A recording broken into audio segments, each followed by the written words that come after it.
Hey everybody, Tim here, coming at you live for today's review of Star Trek Deep Space Nine, Season 3, Episodes 1 and 2, The Search. So I was originally just going to record this. I definitely overslept, in case you can't tell. But I promised I was going to do the Maquis video live, because that was my 300th video, and I didn't, because I also overslept, because I like to sleep. So I decided I'll go ahead and just do this one live. And this is a great, it's kind of a good episode. I don't know how I feel about this one. So it's two parts. The first part I really like I thought it was a great introduction. The second part, I wasn't really feeling that. I actually really like the second part until you get to the very end, which I'll talk about that in a minute.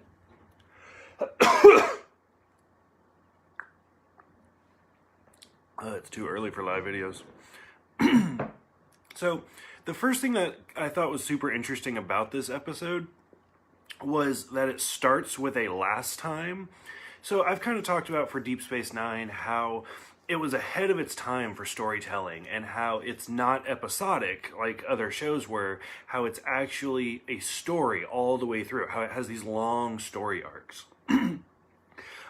This episode kind of shows that right away because it's not the usual season end cliffhanger into the next season. It kind of is, where we realize oh, we've encountered the Dominion. But it does not say to be continued at the end of the Jem'Hadar episode. So it's not necessarily a connection. It's not like a 3-part episode like last time. So, but if you didn't see that, then you're going to be very confused just going into this episode blindly. Because we've talked about how, The Next Generation, you could just pick 5 random episodes, watch all 5 of them, and you'll be totally fine. Whereas this, if you pick just 5 random episodes and just watch those as a group, you're not going to have any idea what the hell's going on. And it's just going to be, you're probably not going to like it, which is probably why I didn't like Deep Space Nine growing up. So it starts out with the last time, how it's talking about how we've met the Jem'Hadar, the warriors of the Dominion, and it just kind of recaps everything. Which, if you want to recap, I have a whole bunch of videos. So first of all, the first thing I noticed or picked up on was they have the new comm badges now, where it's not just the arc with the circle, it's an arc and then there's a loop around it. So I thought that was interesting. How are you guys this morning? Nobody's popping up yet. So, we see the main crew. They're doing their little morning meeting, and something starts going off near the station. And they run over there, and they're like, it looks like a cloaked vessel, but I've never seen a cloak like this. It's not Romulan, it's not this, it's not that. And a Federation ship decloaks next to the station. And which is super exciting, because that means in Deep Space Nine, we have finally gotten the Defiant, which is one of the main staples of the show. I mean, the Defiant even makes an appearance in the movie First Contact. So that's kind of cool, that we're finally getting to that point. And to be honest, I thought the Defiant didn't come in until Season 4. I thought he came in with Worf or something, but oh well. That's why I'm re-binging this show, is because I don't remember a lot of it. So it turns out that I like how Sisko talks about the Defiant, how it's on record it's an escort ship. It's supposed to kind of guide other ships, but realistically it's a warship that they designed to fight the Borg. And it's so powerful that they stopped commissioning it because it would tear itself apart with how many weapons it has. It doesn't have quarters, it has bunk beds, it's just the bare necessities to just destroy anything. So I thought that was kind of interesting because, once again, this is kind of showing how this is not Gene Roddenberry's Star Trek. This is totally different. Because realistically, Gene Roddenberry always had these explorer-class ships where humans just wanted to go out and meet new things. And Deep Space Nine's fuck that, we're blowing shit up. And so I thought that was kind of interesting that, once again, this is no, this is not your dad's Star Trek. This is new, and it's dark, and it's gritty, and it's real. So I like how they're going through that.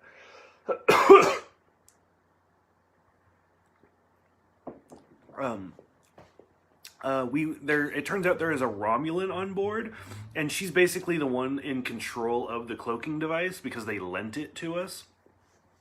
And I think this is the first time we've actually seen a Romulan on Deep Space Nine. Like, we saw some Vulcans more than once, but this is the first time we've actually seen a Romulan.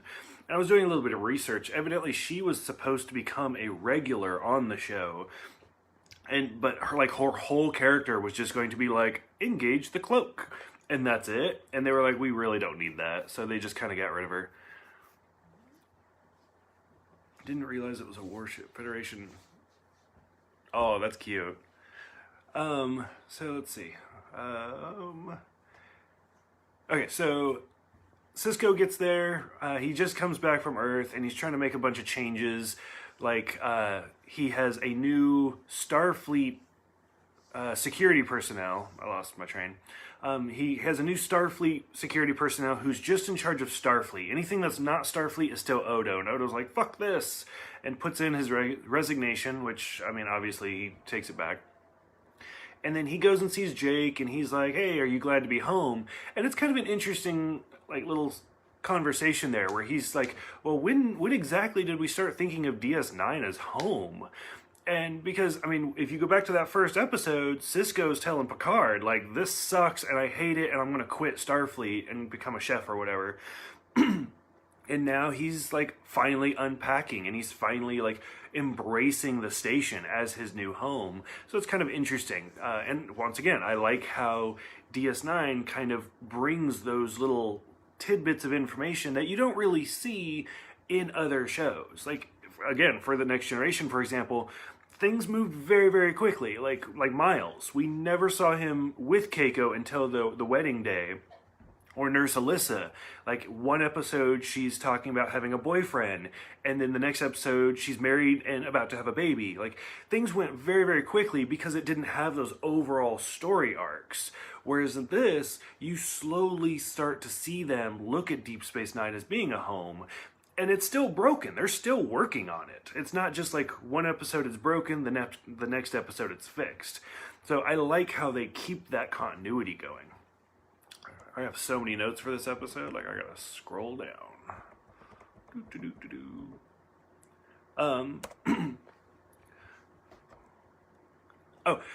So I liked how, so keeping in mind that this episode came out before the movie Generations did, there's a line in there where Sisko's talking to Dax.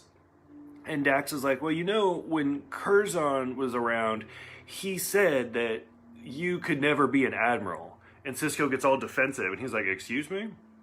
And he's like, you can't be that guy that's sitting behind a desk. You can't be the one that's just making decisions. You have to be the one that's implementing them. You have to be in the thick of things. You have to be right there, part of those, like, negotiations and stuff.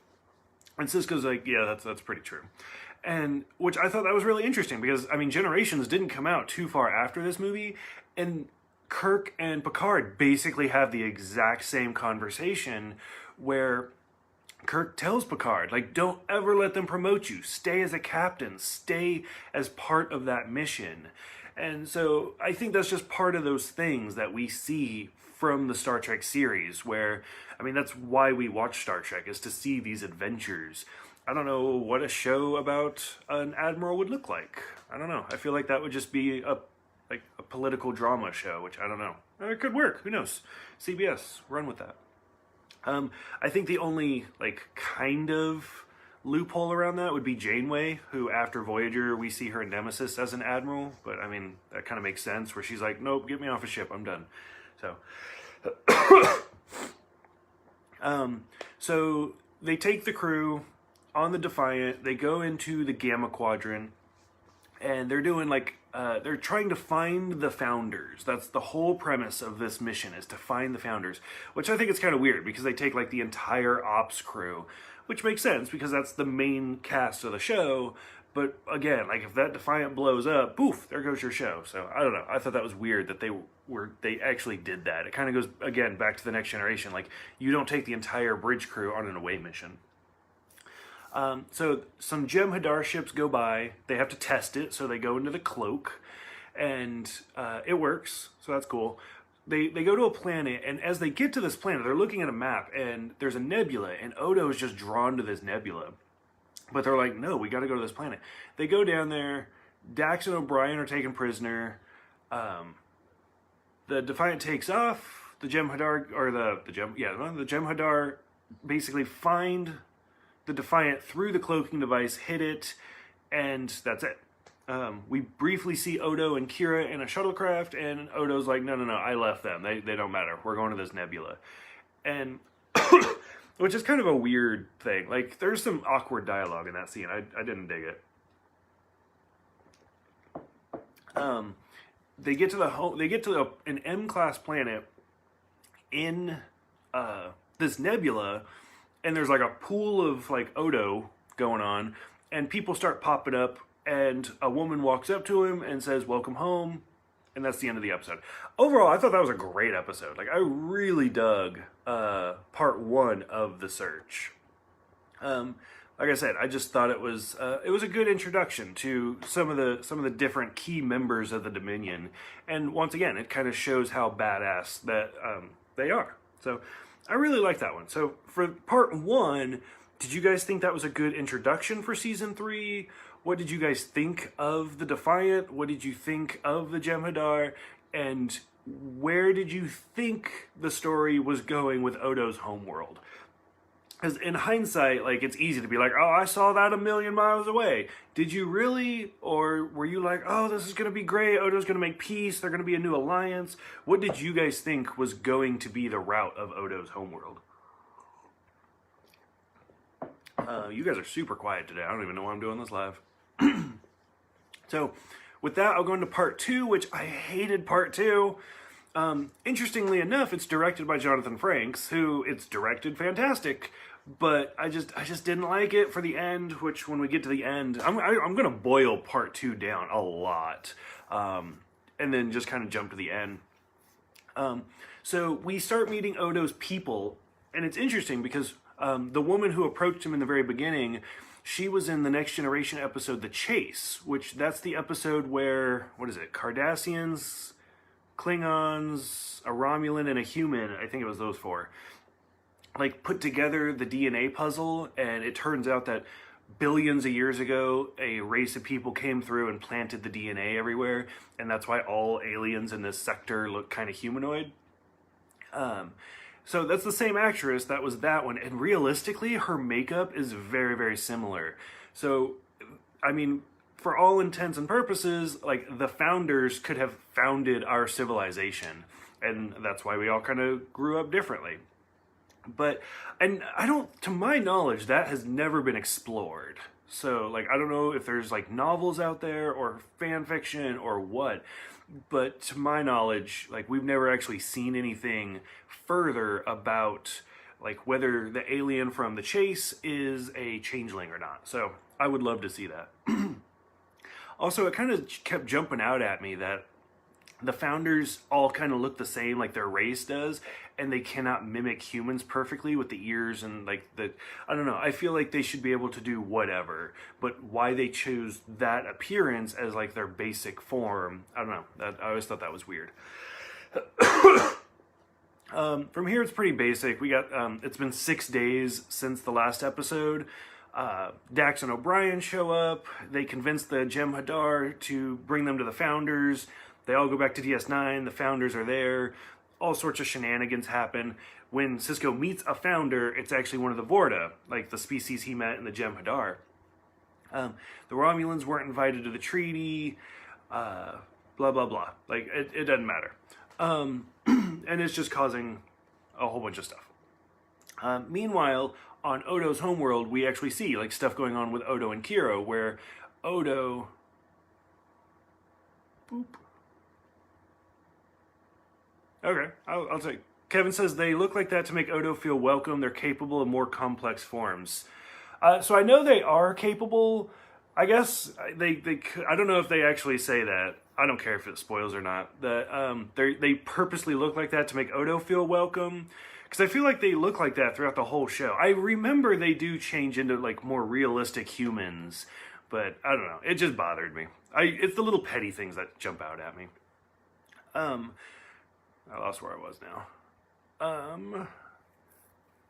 Oh, so I guess Odo was sent to the Alpha Quadrant as like an infant, and he wasn't supposed to return for like 300 years, so who knows how long that species lives, which, again, that goes back to the chase.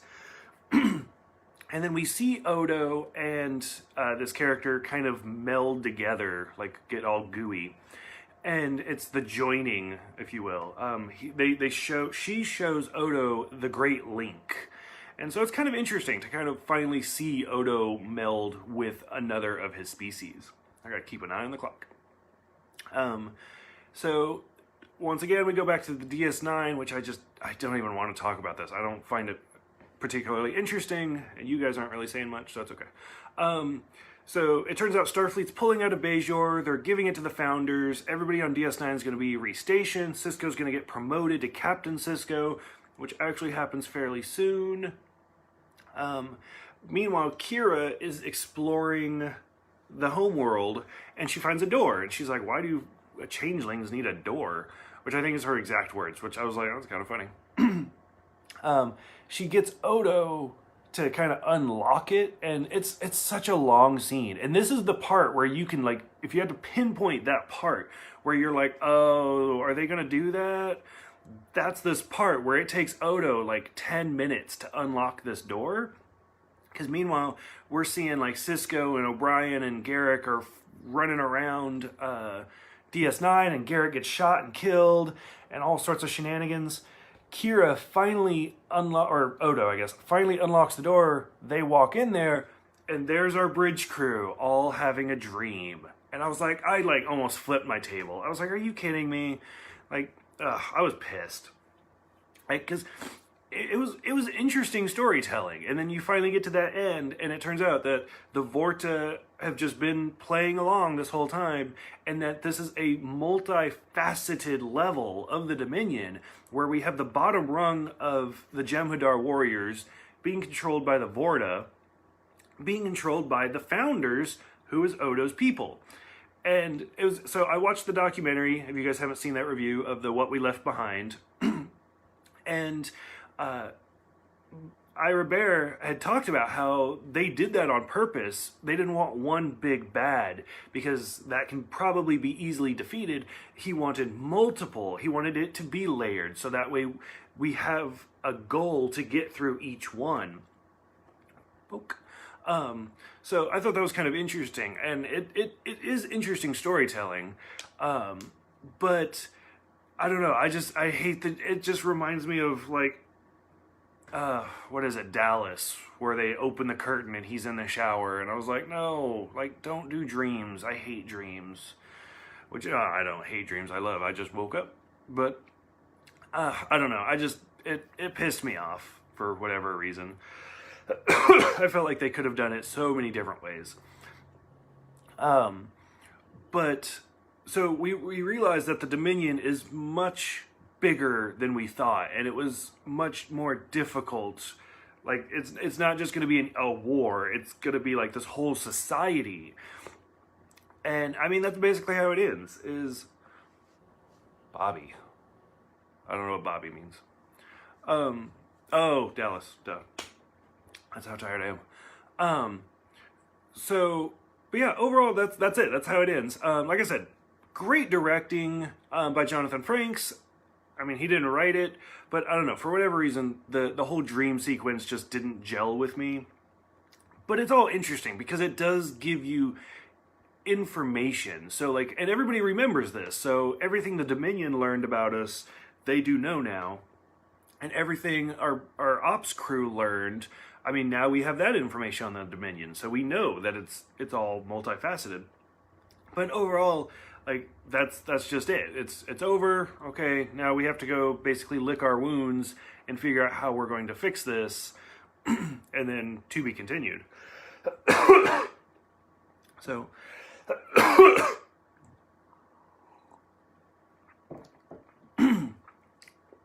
so overall, I think that's all I got. As far as like, it's very difficult for me to rank this, like, because I love the first part and I just didn't like the second part that much.